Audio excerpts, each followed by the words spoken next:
Welcome to Toffee TV. It is the Everton News Daily, Thursday the 17th of August, and Everton have beaten Hajduk Split 2-0 in the first leg of the Europa League tie at Goodison Park.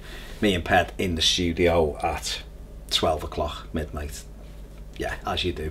Yeah, decent win at home. Ronald Koeman said he's disappointed it wasn't more. So am I. Everton totally controlled the first half. Could have had more goals, should have had more goals. And then the second half, I don't want to say lost our way a bit, but it was just all a bit flat, really. Kept them at arm's length, although they had a couple of chances, but, you know, one of those things. But we've won the game, despite some madness from the Hajduk Split fans. What was all that about?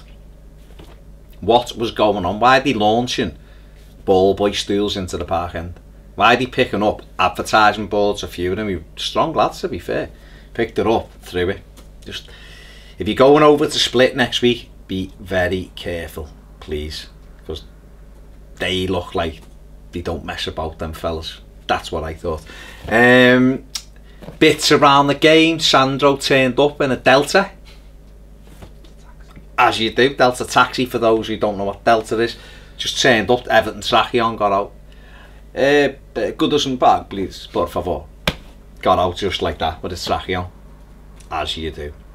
Yeah, could have done with him on the pitch, but there you go. Hopefully he will be fit for Monday night at Man City. Gylfi Sigurdsson, the £45 million record signing, was unveiled before the game.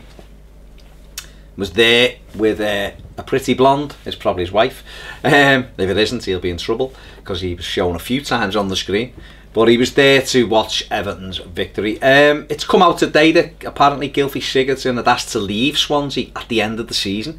We saw his interview last night for Everton TV. Said that he'd been speaking to Ashley Williams last season, who was not tapping him up. No, we don't do that. We're not Liverpool. Who just told him how good it is at Everton, and it's, you know, and all that. And Gylfi was just like, all right, sounds nice, Ash, that. Well done. We'll see what happens at the end of the season. And apparently he told Swansea that he wanted to leave, which makes this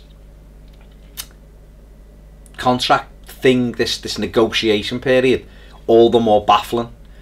Why Swansea left it so late to just accept the bid.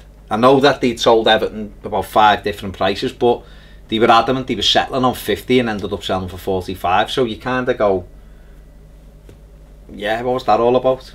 Maybe if Hugh Edwards would have still been doing all the negotiation, it would have been done a few weeks ago, and Paul Clement would have been armed with the money to go and get the players he wants in. Anyway, Sigurdsson is here, and I reckon we're going to see him at the Etihad Stadium on Monday night. Whether that's off the bench or starting, who knows, but I think he will be wearing an Everton kit for the first time on Monday. Ronald Koeman's wanted him in a few times, quite, you know, a lot earlier than he's got him in. Anything else, Ped? No? Watch the videos. Just watch the videos. We're just about to record the final word and the player ratings and the instant match reaction and all of that, and I've got to be out of here soon because I'm going away. But yeah, make sure you check out all of the videos, keep subscribing. Ped will be smashing it out the ballpark when I'm not here for a few weeks. He'll be holding the fort manfully, like Atlas, just holding it up with his new hairstyle, while trying not to ruin Game of Thrones for himself by looking at spoilers. I've been Baz, see you soon on Toffee TV.